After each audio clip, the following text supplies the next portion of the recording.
할렐루야. 이 시간 우리에게 주시는 말씀은 열왕기하 9장입니다. 9장 17절부터 26절까지 말씀입니다. 열왕기하 9장 17절부터 26절까지 말씀.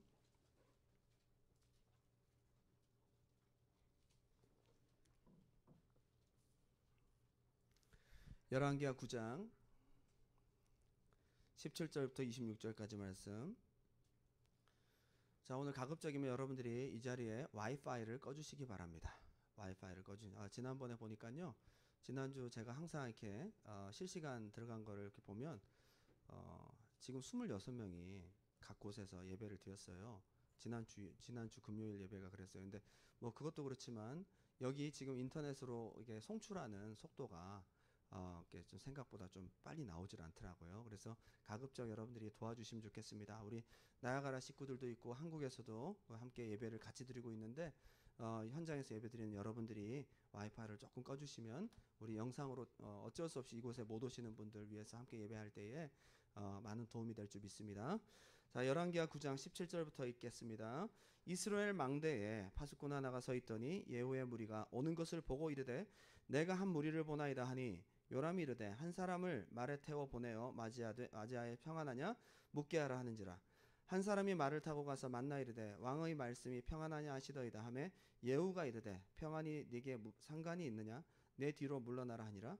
파수꾼이 전하여 이르되 사자가 그들에게 갔으나 돌아오지 아니하나이다 하는지라. 다시 한 사람을 말에 태워 보내었더니 그들에게 가서 이르되 왕의 말씀이 평안하냐 하시더이다 하매 예후가 이르되 평안이 네게 무슨 상관이 있느냐 내 뒤를 따르라 하더라. 파수꾼이 또 전하여 이르되 그도 그들에게로 갔으나 돌아오지 아니하고 그 병거 모는 것이 님시의 손자 예후가 모는 것 같이 미치게 모나이다 하니 요람이 이르되 메우라 하매 그의 병거를 메운지라. 이스라엘 왕 요람과 유다 왕 아하시아가 각각 그의 병거를 타고 가서 예후를 맞을새 이스라엘 사람 나봇의 토지에서 만나매 요람이 예후를 보고 이르되 예후야 평안하냐 하니 대답하되 네 어머니 이세벨의 음행과 술수가 이렇게 많으니 어찌 평안이 있으랴 하더라. 요람이 곧 손을 들어 돌이켜 도망하며 아하시에게 이르되 아하시하여 반역이로다 하니 예후가 힘을 다하여 활을 당겨 요람의 두 팔 사이에 쏘니 화살이 그의 염통을 꿰뚫고 나오매 그가 병거 가운데에 엎드러진지라. 예후가 그의 장관 빗갈에게 이르되 그 시체를 가져다가 이스라엘 사람 나봇의 밭에 던지라. 네가 기억하려니와 이전에 너와 내가 함께 타고 그의 아버지 아합을 쫓았을 때에 아버지께서 이같이 그의 일을 예언하셨느니라. 여호와께서 말씀하시기를 내가 어제 나봇의 피와 그의 아들들의 피를 분명히 보았노라. 여호와께서 또 말씀하시기를 이 토지에서 내게 갚으리라 하셨으니 그런즉 여호와의 말씀대로 그의 시체를 가져다가 이 밭에 던질지니라 하는지라. 아멘. 네, 오늘 설교의 제목은 한번 따라할까요? 주어진 기회. 큰 소리로 주어진 기회. 네. 오늘은 제가 요람이라는 북이스라엘의 그냥 엑스트라처럼 지나갈 수 있는 한 인물에 대해서 조금 들여다보기 원합니다. 북이스라엘 왕이 비참한 최후를 맞이한 모습을 오늘 우리가 읽음을 통해서 알게 되었는데 오늘 본문 자체가 좀 침울할 수 있고 무서울 수 있지만 한 번은 우리가 직면해야 될 스토리입니다. 다 성경 속의 이야기 아니에요? 여러분 모든 성경은 하나님의 감동으로 된 것으로 교훈과 책망과 바르게 함과 의로 교육하기에 유익하다. 누구에게? 여러분 모두에게. 성경은 예외가 없습니다. 우리 모두에게. 성경 속 모든 말씀은 예외가 없습니다. 우리 모두에게. 할렐루야. 이건 한 사람의 인생과 역사 속에서 실제 있었던 사건이기도 하지만 영적으로 본다면 오늘날에도 우리 신앙에서도 능히 발생할 수 있는 한 사람의 스토리가 될 수 있기 때문에 오늘 이 얘기를 함께 나누기 원합니다. 열왕기하에서 그냥 엑스트라처럼 지나갈 수 있는 요람에 대해서 함께 나누는데 요람은 누구냐? 아합의 아들입니다. 아합 왕의 아들입니다. 아합 시대 때 유명한 선지자가 있죠? 엘리야. 구약의 선지자를 한 명 꼽으라면 엘리야를 꼽습니다. 그리고 그 제자 엘리사는 그보다 갑절의 영감이 있었습니다. 그러니까 이 요람이라는 사람은 구약 시대 전설적인 두 명의 선지자를 다 경험한 사람이에요. 맞죠? 얼마나 보고 들은 체험이 많겠냐 이 말이에요. 엘리야와 엘리사를 그는 분명히 만났고 경험했고 특히 자기가 정권 시대에 엘리사의 도움과 엘리사와 대면하면서 정말 하나님이 하신 많은 일들을 이 사람은 직접 목도했던 사람입니다. 구약시대의 수많은 왕들 중에 요람만큼 많은 체험을 한 사람이 있으면 나와보라 그래요. 이 사람처럼 많은 체험한 사람은 없어요. 자기 아버지, 자기 바로 전에 형이 자기 형제 아하시아였는데, 아하시아가 아들 없이 죽자 사마리아의 왕위에 올라 12년 동안 나라를 다스립니다.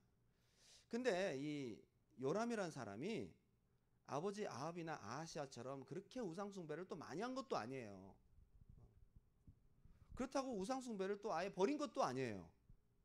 조금 애매합니다. 그렇게 많이 악하지도 않고 그렇다고 해서 하나님은 그렇게 잘생긴 것도 아닙니다. 적극적인 우상숭배는 하지 않습니다. 왜냐? 아버지도 그렇게 죽었고 자기 형도 죽었거든요. 그러니까 하나님의 존재에 대해서 인정은 하지만 하나님을 완전히 확 믿지는 못해요. 참 희한한 신앙이죠. 신앙 중에서도 약간 중간쯤 되는 인본주의 신앙을 갖고 있어요. 제가 오늘 이 본문을 가지고 함께 나누면서 왜 소름이 돋냐 하면, 오늘날 교회는 일주일에 한 번씩 오는데 하나님을 그렇게 잘 믿는 것 같지도 않고, 그렇다고 우상숭배나 죄악으로 막 빠지는 것도 아니야. 애매합니다. 더 중요한 것은 변화도 되지 않는다는 사실입니다. 이게 요람이라는 인물을 통해서 우리가 알 수 있는, 그러니까 요람이라는 인물을 통해 우리가 보면요, 현대의 인본주의하고 썬데이 크리스찬들의 신앙의 전형적인 모습을 우리가 한번 유추하고 생각하고 묵상할 수 있는 그런 인물입니다. 오늘 한번 생각하면서 우리 삶에 적용했으면 좋겠거든요. 그 수많은 체험과 하나님에 대한 경험이 있음에도 불구하고 끝까지 변화가 되지 않았던 사람이 누구냐? 요람입니다. 여러분들 이렇게 핑계댈 수 있어요. 저는 하나님을 그렇게 많이 경험하지 않았는데요. 목사님처럼, 우리 셀장님처럼 기도하면서 병고침 받고 은혜 받고 막 어떻게 막 불이 떨어지고 이런 거 많이 경험 못 했는데요. 근데 안타깝게도 변화는 그래서 일어나는 게 아니에요. 이렇게 은혜를 많이 받은 사람이 변화가 안 됐단 말이에요. 가장 많은 체험을 한 사람, 오히려 자기 아버지 아합보다도 더 많은 체험을 했어요. 왜냐? 아버지의 체험도 자기가 받고, 자기는 자기 형의 체험도 받고, 그 다음 자기가 직접 경험했던 사람이거든요. 이 사람은 모든 걸 다 경험한 사람이야. 이 요람이라는 사람은요.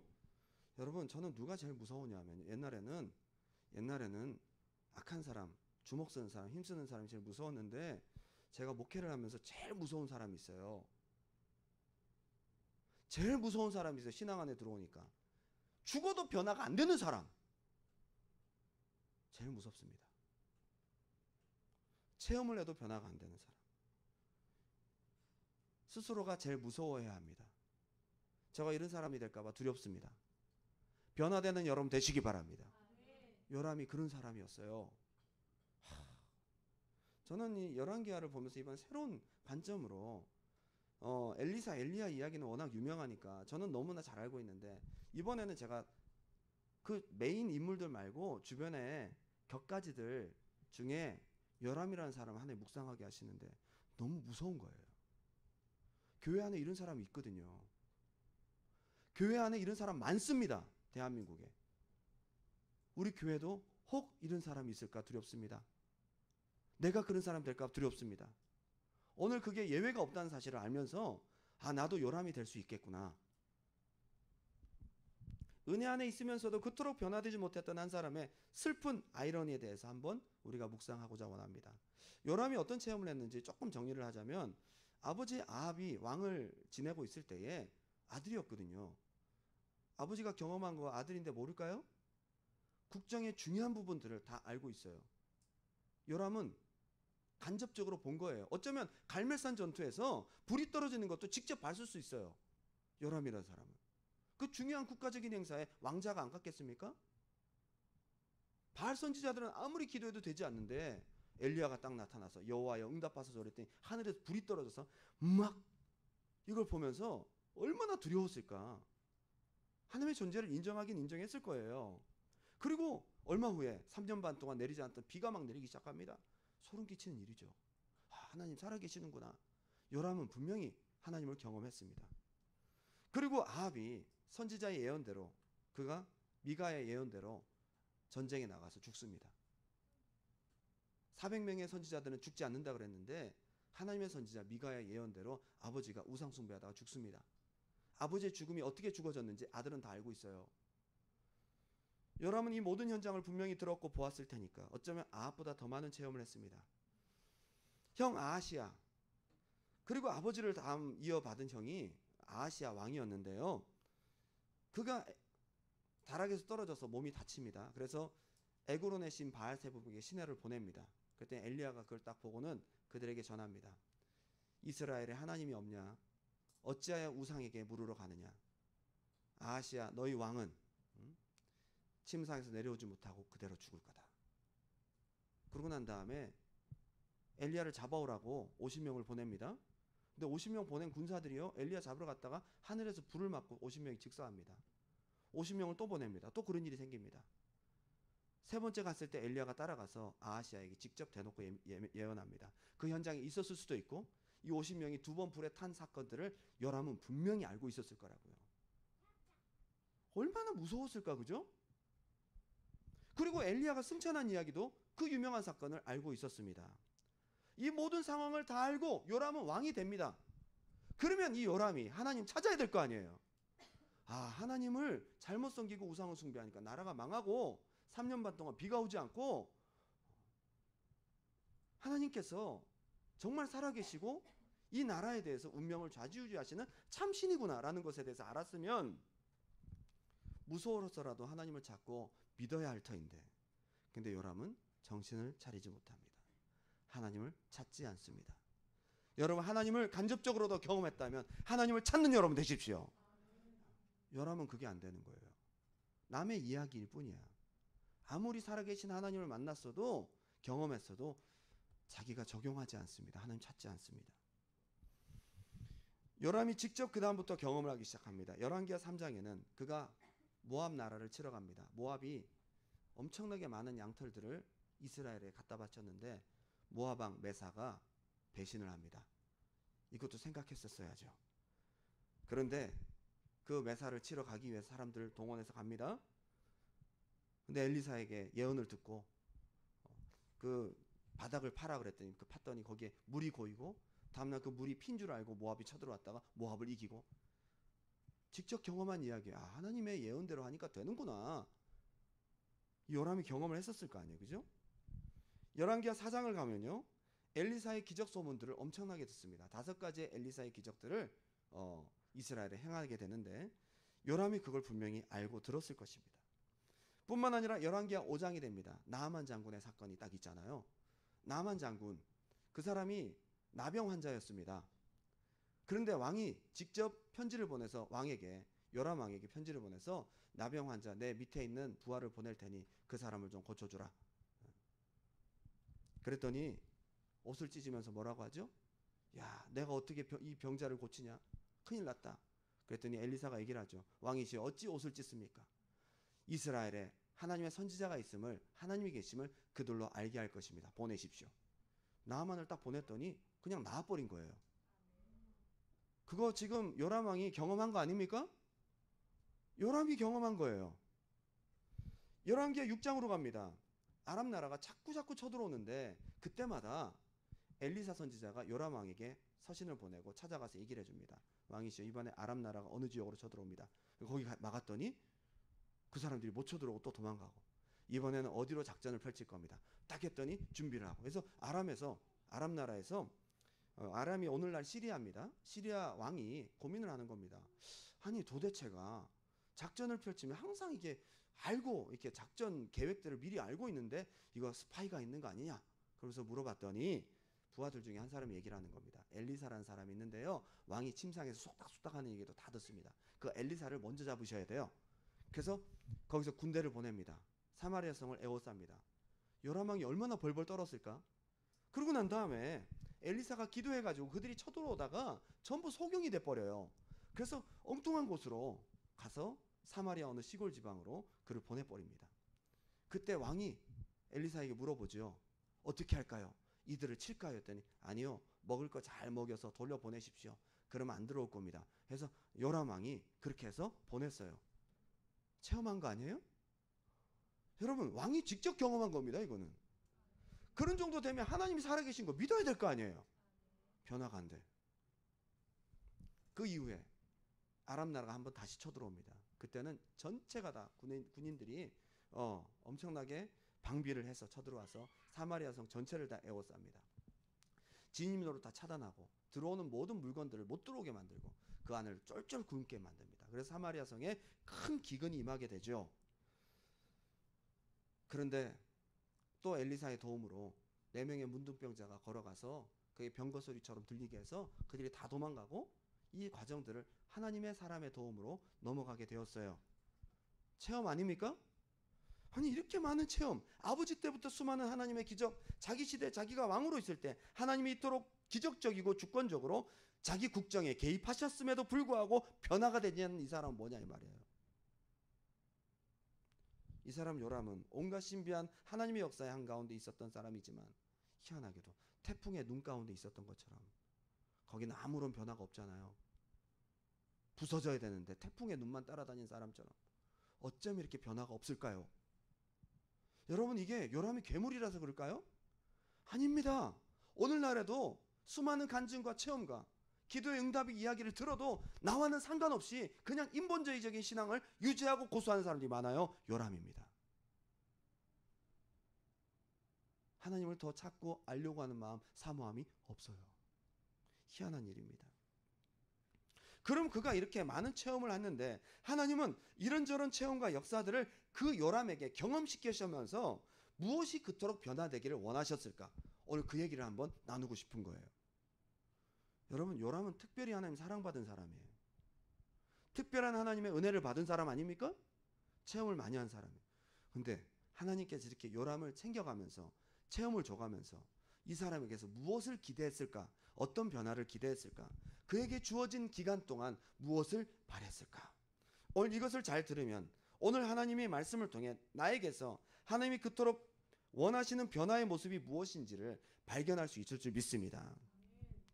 여러분 이스라엘 백성들도 체험이 없어서 가나안 땅 못 들어간 게 아니에요. 예? 약속의 땅에 들어갈 만큼 변화되지 못해서 들어가지 못한 것입니다. 특별히 한번 따라합시다. 믿음, 삶과 태도, 인격과 성품, 이 세 가지가 변화돼야 됩니다. 한번 따라합시다. 믿음, 삶과 태도, 인격과 성품. 여러분 이것이 변화돼야 됩니다. 오늘 이러한 관점에서 잘 들으시기 바랍니다. 예. 요람이 변화되지 못한 이유는 뭔가? 그토록 변화되지 못한 부분은 무엇인가 생각을 해보면요. 한번 따라합시다. 첫 번째는 하나님을 기대하기보다 인간적인 생각을 먼저 했다. 한번 따라합시다. 하나님을 기대하기보다 인간적인 생각을 먼저 한다. 예. 체험을 해도 믿음이 안 들어갑니다. 이런 경우에는요. 특별히 처음에는 안 되지만 적어도 한두 번 하나님을 체험하다 보면 먼저 떠오르는 생각이 인간적인 생각이 있을 수도 있지만 그래도 이 상황에서 하나님은 어떻게 생각하실까? 이때 내가 하나님 앞에 기도해보면 어떨까? 라는 생각을 먼저 떠올리는 게 훈련된 사람이거든요. 믿음의 사람은 처음부터 생각이 딱 들어올 때 이게 육신의 생각인지 하나님의 생각인지 필터링 작업을 딱 거치면서 하나님께 먼저 나아가서 내 생각대로 하지 않고 하나님께 나아가고 하나님께 묻는 사람이 믿음의 사람입니다. 예, 하나님을 인정하는 사람이거든요.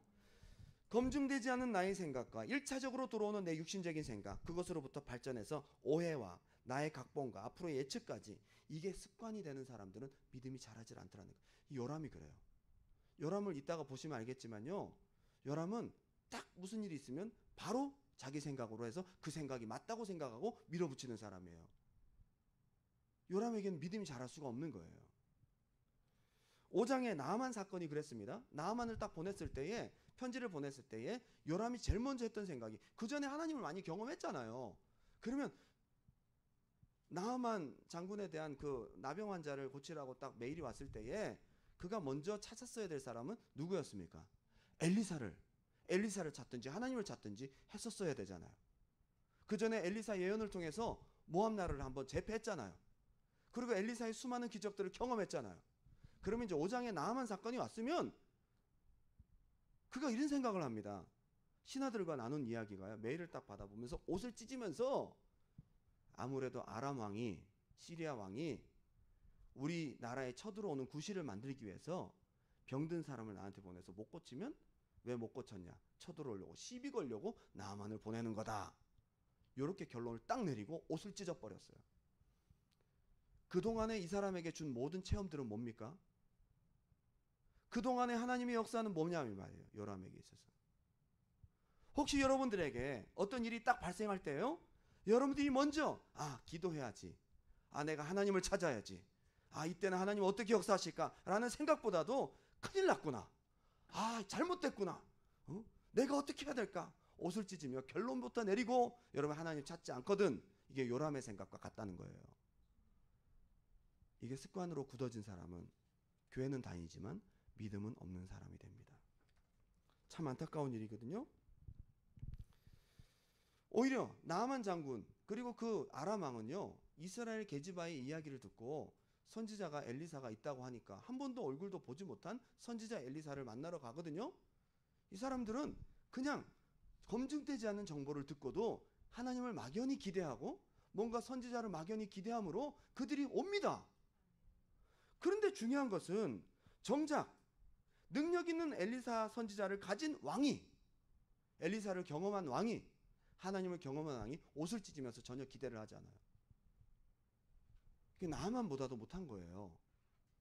아람 왕보다도 못한 겁니다. 지금 여러분, 이런 사람들이 교회에 많아요. 하나님을 모르는 불신자보다도 믿음이 더 없고, 불신자들보다도 육신의 생각이 먼저 떠오르고, 하나님을 기대하는 마음이 불신자보다도 더 없어요. 교회 안에 이런 사람이 적을까요? 많습니다. 모태신앙, 멧돼지 신앙, 아버지, 어머니, 할아버지, 할머니, 증조 할머니, 할아버지 대대로 그들이 기도하고 응답받고 하나님이 우리 집안을 이렇게 일으켜 주셨다, 많은 이야기를 듣지만 정작 자기 사건은 아닌 거예요. 이게 요람이에요.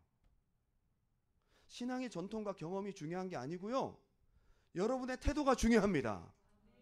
가장 먼저 여러분들이 어떤 일이 있을 때에 인간적인 생각부터 떠오른다면 4대째 5대째 필요 없어요. 당신이 믿음 있는 사람이 되셔야 된다 이 말이에요. 너무 중요해요. 제가 요람을 보면서 그걸 발견했어요. 요람이라는 왕을 통해서 안타깝게도 그걸 발견했어요. 그런데 그것이 너무나 많은 현대교회 인본주의하는 수많은 성도들의 모습과 닮아 있어요. 문제만 생기면 믿음이 하나도 없는 거예요. 아람 나라 왕이 사마리아 성을 포위할 때도 바로 전 사건에 무엇이 있었습니까? 엘리사 잡으러 오는데 엘리사가 기도하니까 그들이 소경이 돼가지고 이렇게 몰아냈잖아요. 그럼 그 바로 다음에 쳐들어왔을 때 하나님을 기대하고 엘리사를 찾아야지. 똑같은 상황인데 백성들이 그렇게 굶어 죽도록 하나님을 찾지 않는 이 고집, 이 육신의 생각을 고수하는 훈련이 빨리 끝나지 않는 겁니다. 이게 나중에 이 왕이 뭐라고 하냐, 7장에 가보면요, 포위당하고 막 힘들고 어려운 상황에서 나병 환자 4명이 야, 우리가 여기 있어도 굶어 죽기도 굶어 죽겠지만 가서 우리가 맞아 죽을 수도 있다. 그렇지만 앉아서 죽으나 가서 죽으나 똑같으니까 가서 우리가 한번 항복해보고 밥 한 끼라도 주면 얻어먹고 살아야 되겠다. 그래서 4명이 어쩔 수 없이 아람 나라에 항복하러 갑니다. 문둥병자가. 그랬더니 하나님께서 그들의 발소리를 병거 소리처럼, 연합군의 군대 소리처럼 들리게 해서 한밤중에 아람 나라 사람이 전부 다 도망가 버렸어요. 그리고 나병 환자들이 가서 먹고 마시고 막 자기 것들 감추고 그러다가 야, 이 밤새도록 이렇게 있는 게 아니다. 지금 날이 새기 전에 우리가 빨리 가서 굶고 있는 내 민족들에게 얘기를 하자. 그래서 4명의 나병 환자가 이 소식들을 전하러 아람 왕에게 요람 왕에게 갑니다. 가서 이 소식을 전했더니 여기서 인간적인 생각으로 빡 얘기를 하는 겁니다. 열왕기하 7장에 요람이 이런 시나리오를 써요. 이런 육신의 생각을 얘기를 합니다. 야, 아무래도 이거 뻥이야. 4명이 갔는데 저거 모르는 일이야. 지금 주변에 있던 아람 나라 사람들이 우리가 쫄쫄 굶고 있는 걸 알고 작전을 바꿔서 얘들이 매복해 있어. 주변에 매복해 있다가 우리가 배고파서 와 쳐들어가면 우리를 덮치려고 또 다른 작전을 지금 펼치고 있는 거야. 와, 머리 좋다, 그죠? 머리 되게 좋아. 어떻게 이런 생각을 하냐고요. 정말 희한하게도 믿음 없는 사람은 머리가 좋아요.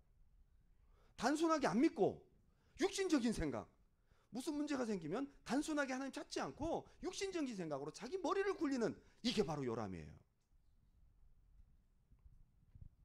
오늘 나야가라 식구들 잘 들으시기 바라요. 잔머리 굴리지 마시고.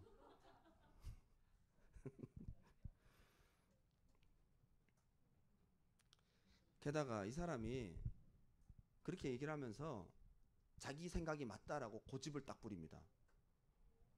아니, 고집까지 세. 하나님을 믿지도 않는 불신앙의 육신적인 생각이 딱 떠오르면서 분명히 이거야.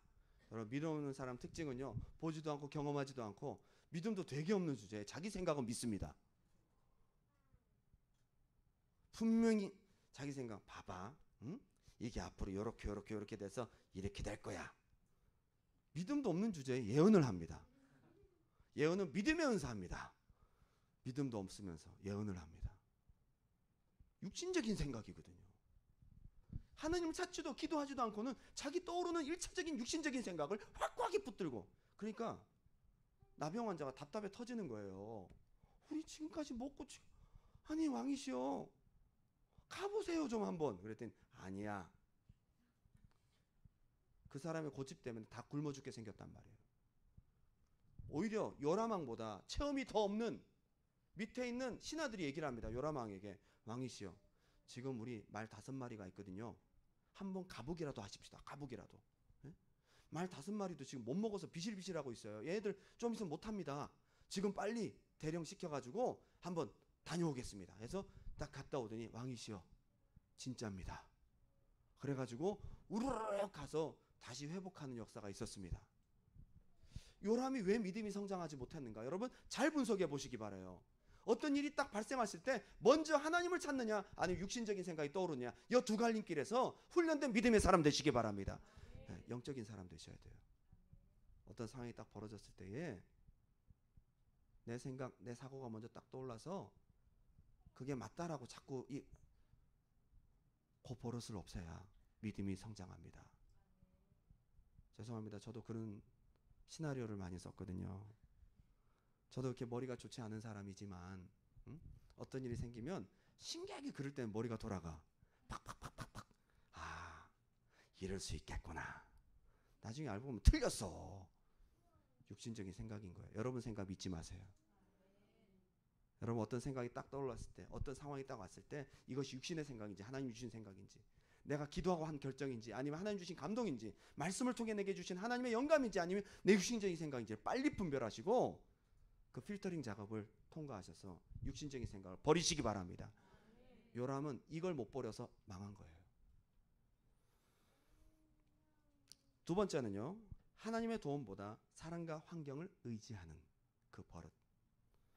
첫 번째는 하나님을 기대하기보다는 인간적인 생각을 먼저 붙드는, 그것이 잘못된 거였고, 두 번째는 하나님의 도움보다 사람과 환경을 더 의지하는 그런 사람이었기 때문에 그는 믿음이 성장하지 않았습니다. 변화가 없었다 이 말이에요. 3장에서 그가 모압이 딱 배신했을 때요, 요람 왕이 제일 먼저 한 행동은 하나님을 찾지 않습니다. 제일 먼저 한 행동은 이 사람이 사교성이 좋았든지 아니면 외교적인 능력이 있었던 사람 같아요. 남유다의 여호사밧과 손을 잡고요, 그리고 에돔 왕과 손을 딱 잡습니다. 세계국 동맹으로 해서, 그리고 모압을 치러 들어갑니다. 치러 들어가다가 자기들이 할 수 없는 일이 딱 발생합니다. 그 많은 물자를 가지고 원정을 가다가 물이 떨어진 거예요.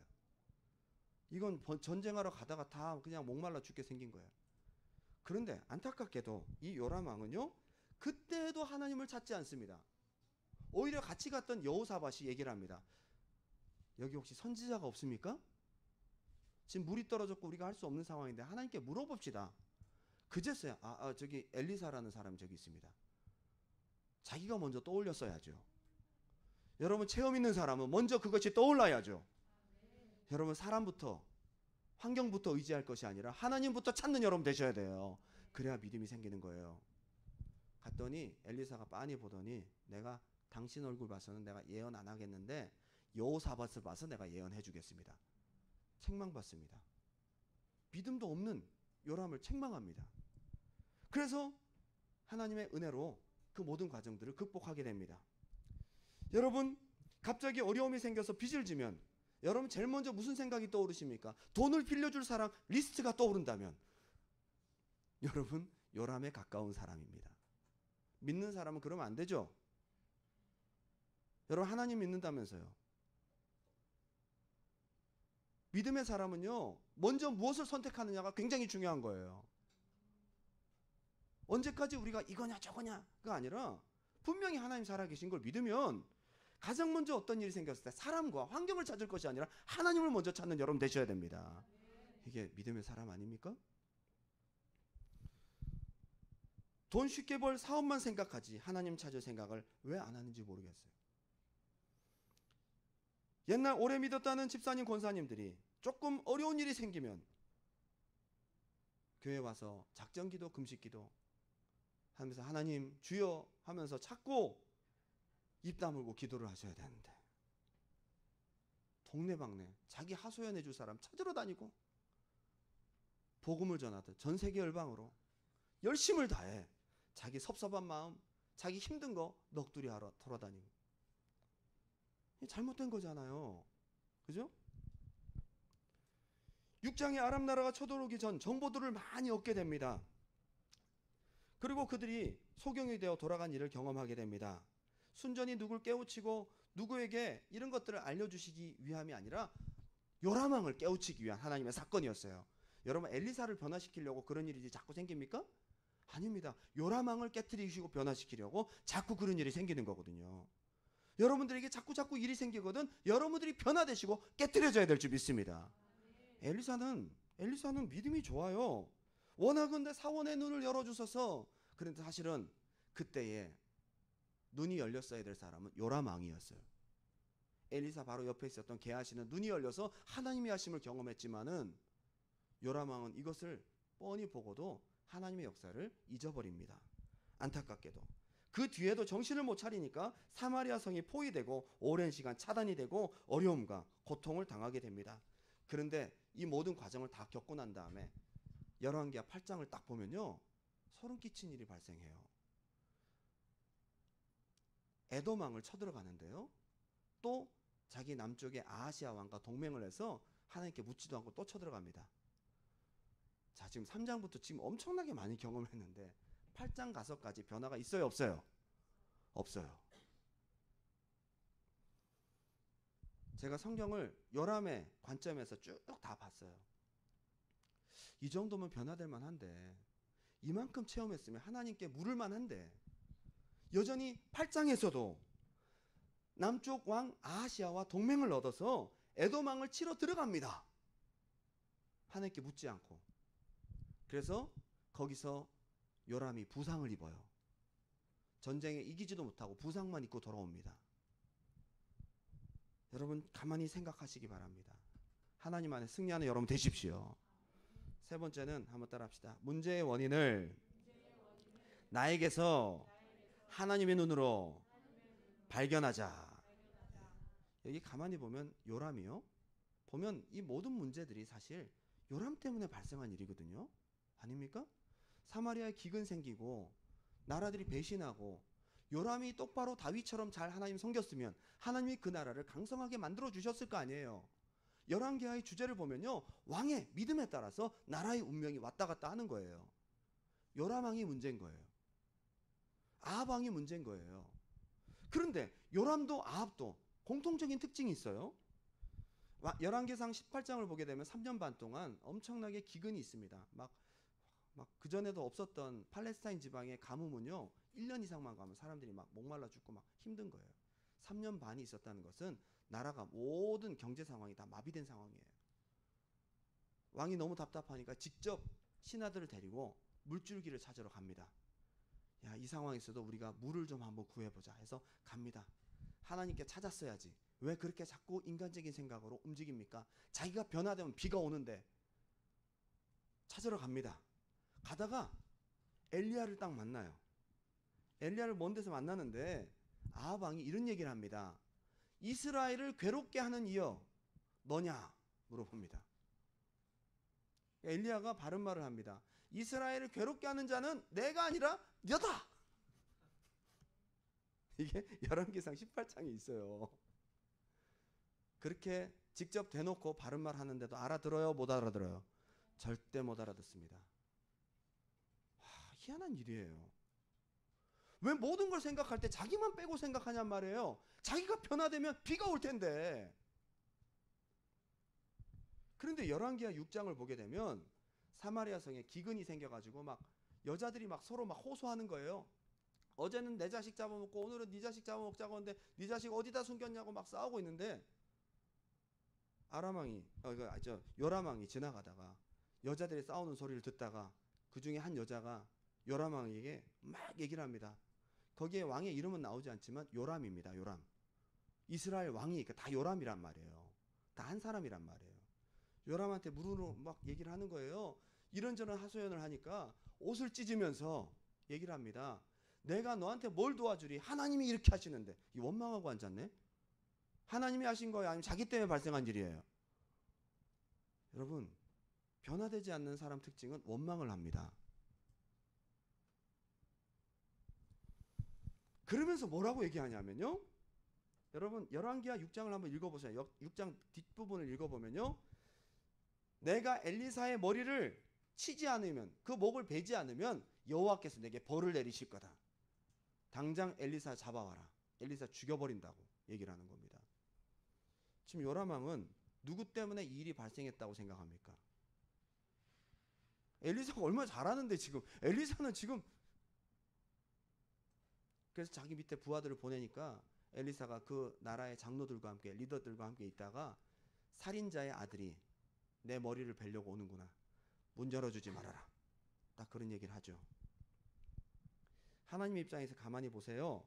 하나님이 누구에게 관심이 있는지. 이 기근 속에서, 이 문제 속에서 하나님이 지금 누구에게 관심이 있는지 저는 성경을 통해 보여요. 요람 너만 바뀌면 돼. 요람은 정작 자기가 바뀔 생각하지 않고 엘리사 탓하고요. 하나님 원망합니다. 변화됩니까? 안 됩니까? 절대 안 됩니다. 여러분, 우리 많은 교회 다니는 많은 사람들 중에서도 여러분 이런 사람들이 의외로 많을 수 있습니다. 아, 저 설교는 김 집사가 들어야 돼. 아, 저 말씀 아이고 속이 시원하다. 김 집사가 회개해야지. 자기 말씀은 아닌 거야. 아무리 간접적으로 들린다 할지라도 여러분에게 은혜 주시는 하나님의 음성으로 들으시기 바랍니다. 아, 저 설교는 낙원사님이 들으셔야 돼. 낙원사님. 항상 하나님의 말씀을 나에게로. 하나님은 나에게 관심이 있어요. 진짜입니다. 이게 영적인 시각이에요. 한번 따라합시다. 하나님은 나에게 관심이 있다. 자, 지금 우리 자기 자신에게 가슴을 치면서 한번 따라하시기 바랍니다. 하나님은 나에게 관심이 있다. 하나님은 내가 바뀌길 원하시는 거예요. 요람에게 말씀하고 계세요. 이 모든 일들이 사실 요람을 겨냥하고 있는 건데, 요람은 결국 엘리사 목을 치려고 생각하고 있고요. 요람은 결국 하나님을 원망하고 있는 겁니다. 3년 반 피 안 온 게 엘리야 때문이 아닙니다.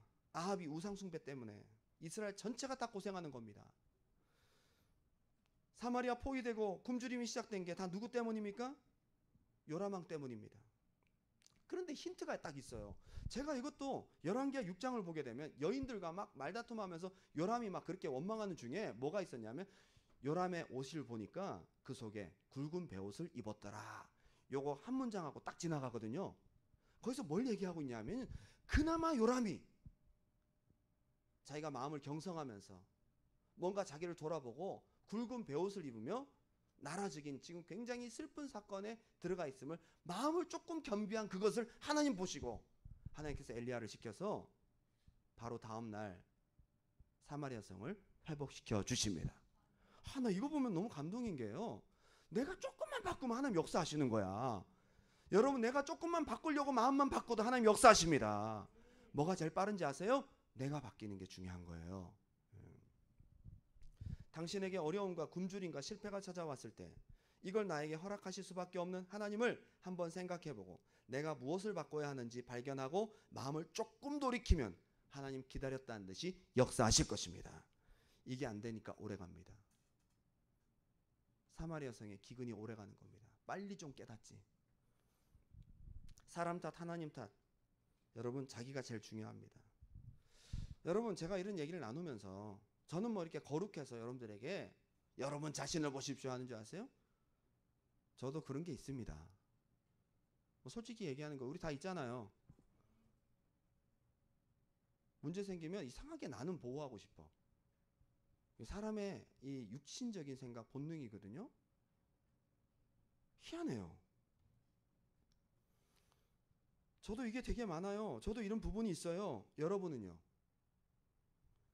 구원받았고 기적을 체험하고 출애굽을 경험하고 가나안을 향해 가는 이스라엘 백성들 대부분이 이랬습니다.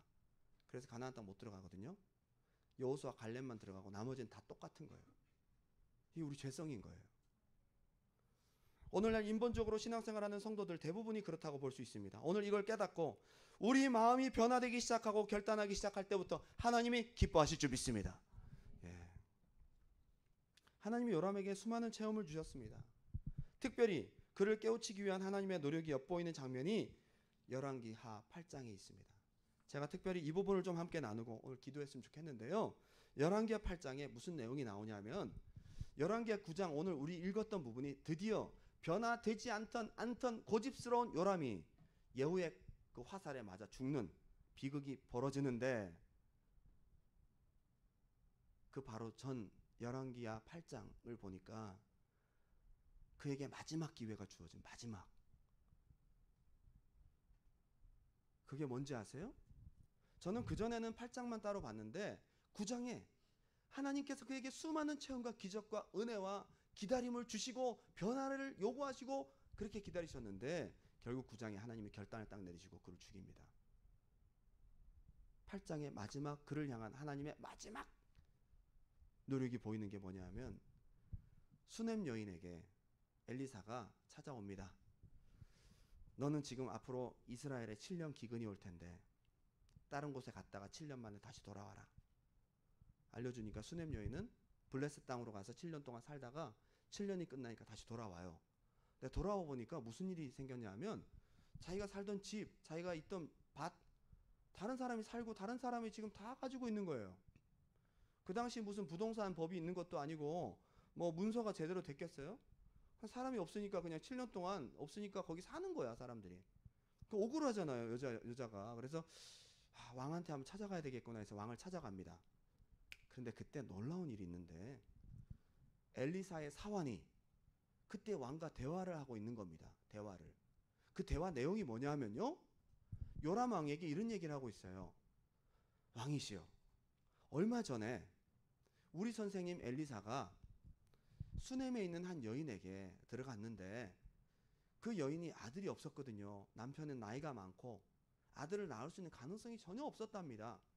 그런데 선생님이 그 여인에게 딱 믿음으로 선포했더니 다음 해에 아들을 그냥 낳아서 안게 되었어요.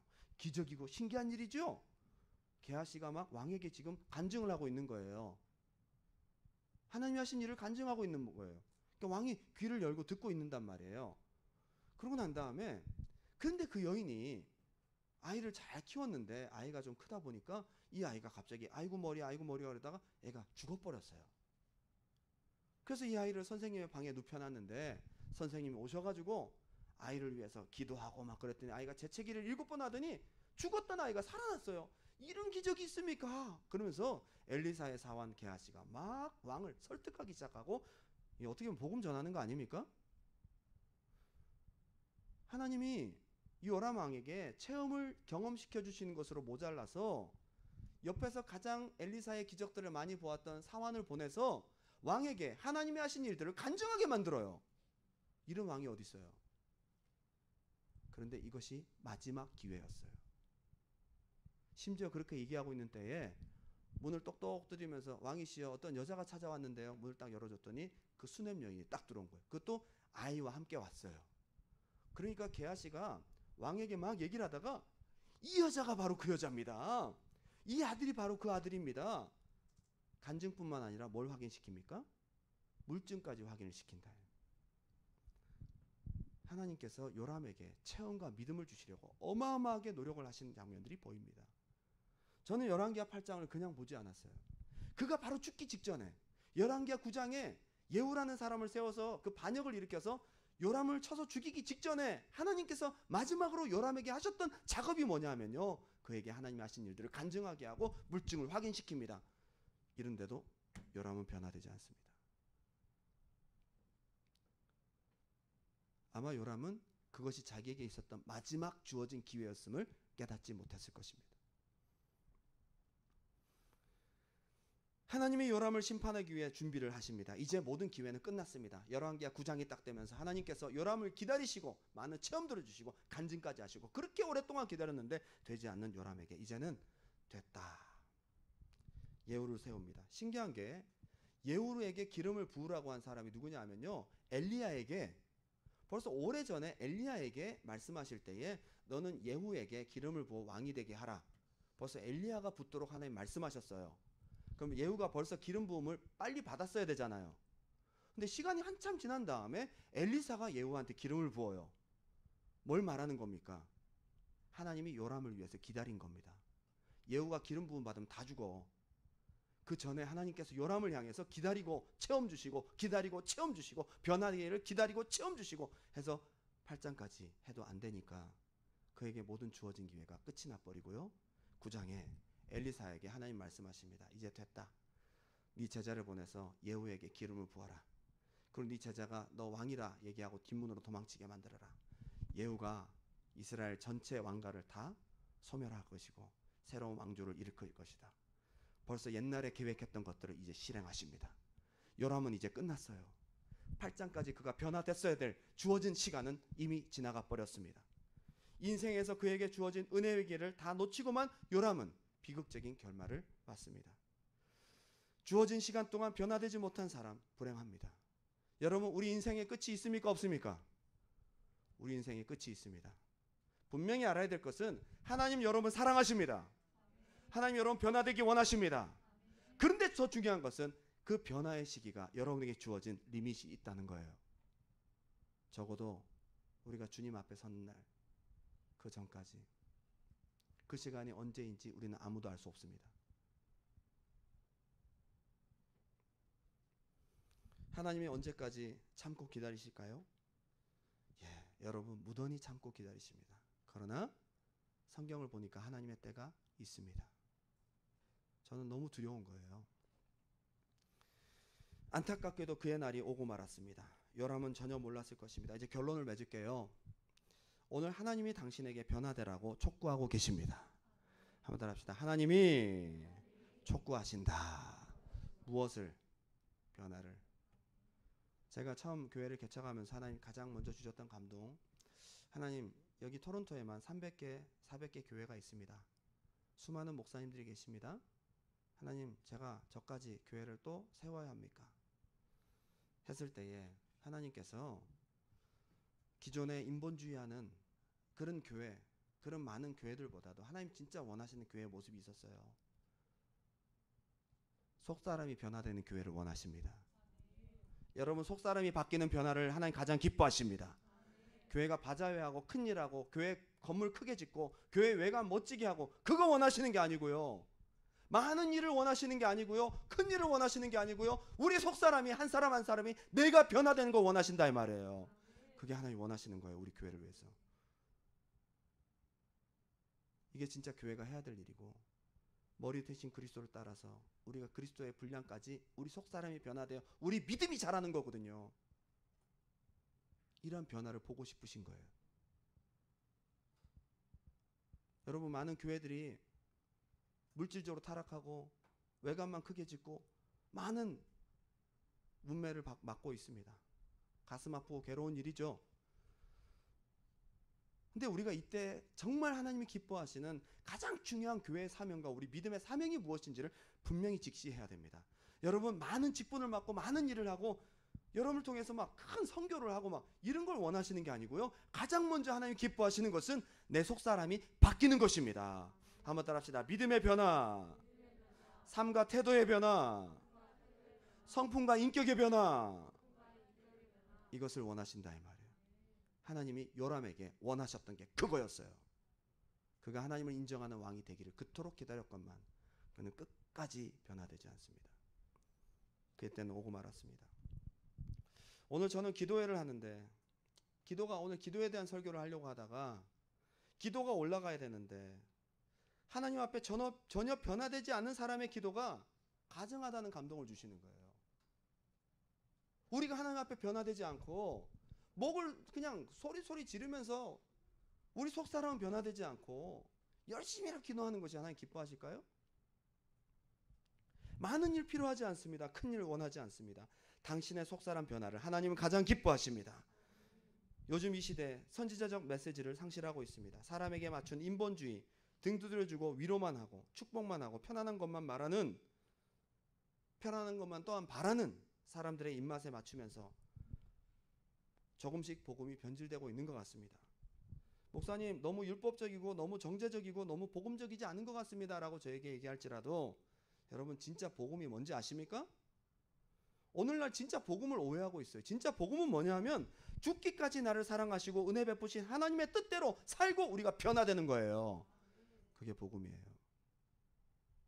무조건 등 두드려주고 무조건 사랑해 주는 것이 복음이 아니고 그 사랑 앞에 우리가 변화되는 것까지가 복음이에요.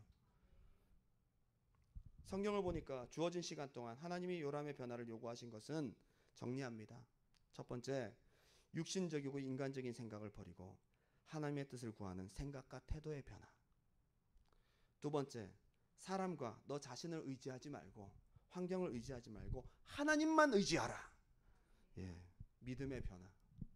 세 번째, 오해하지 말고 남 탓하지 말고 날 향하신 하나님의 뜻만 생각하고 나를 바꿔라. 우리의 내면과 성품의 변화. 하나님 오늘 그 변화를 여러분에게 원하십니다. 저는 요람에게 그토록 원하셨던 하나님의 뜻을 여러분에게 전하고 있습니다. 그 당시 요람에게 원하시는 하나님의 뜻이 아니고 오늘 이 시간 말씀을 듣는 여러분에게, 당신에게 하나님은 변화를 요구하고 계십니다. 우리에게 주어진 이 시간 동안 이제 우리 찬양하고 기도하고 나아가고자 원합니다. 이제 우리 마지막 찬양을 좀 고백적인 찬양으로 함께 나누었으면 좋겠는데요. 저도 지금 사역을 하고 있지만 제일 먼저 제가 생각하는 것은 수련회 많은 사람이 가야 되고 또 앞으로 교회 또 부흥이 돼서 하나님 기회 주시면 땅도 사고 건물도 짓고 우리 교회가 좀 영향력 있게 많은 사람들에게 복음도 전하고 선교도 하고 막 그런 생각이 들다가 요즘에 하나님이 제 마음 가운데 다시 두드리시는 하나님의 음성이 있어요. 이강화 목사야, 네가 먼저 바뀌어라. 내가 뭘 원하는지 너는 분명히 알아라. 겉으로 보여지는 많은 사역, 그걸 내가 원하는 것이 아니다. 내가 너에게 보낸 성도들 한 사람 한 사람이 나를 닮아가고 믿음이 바뀌고 삶과 태도가 바뀌고 속사람과 성품과 인격이 바뀌어서 나를 닮아가는 그것을 내가 가장 기뻐한다. 전 자신 있게 주님의 뜻을 여러분에게 선포합니다. 여러분, 우리가 함께 고백적인 찬양을 하면서 오늘 이 시간 많은 교회를 위한 기도 제목들이 있지만 여러분 자신을 위해서 한번 기도하세요. 하나님, 내가 변화되게 도와주시옵소서. 내게 주어진 이 시간 동안 하나님, 내가 믿음이 좀 바뀌기 원합니다. 믿음이 왜 이렇게 안 자랄까요? 요람처럼 체험을 안 하는 것도 아닌데, 기도를 안 하는 것도 아닌데, 예배를 안 드리는 것도 아닌데 왜 내 믿음은 자라지 않을까요? 오늘 고민하면서 나를 좀 바꾸시고, 두 번째는 하나님, 문제만 생기면 내가 사람 찾고 환경 찾고 하나님 찾게 도와주시옵소서. 하나님, 상황이 생기고 어려움이 생기면 남 탓하지 않고 하나님 눈으로 나를 바라보고 하나님의 눈으로 나를 바꾸게 도와주시옵소서. 하나님의 관심이 내게 있음을 인지하면서 하나님의 눈으로 나를 바라보고 나를 변화시켜가는 그런 시간들 되게 해달라고 주님의 기쁨 되기 원합니다. 찬양 올려드리고 찬양 기도하기 원합니다. 우리 주님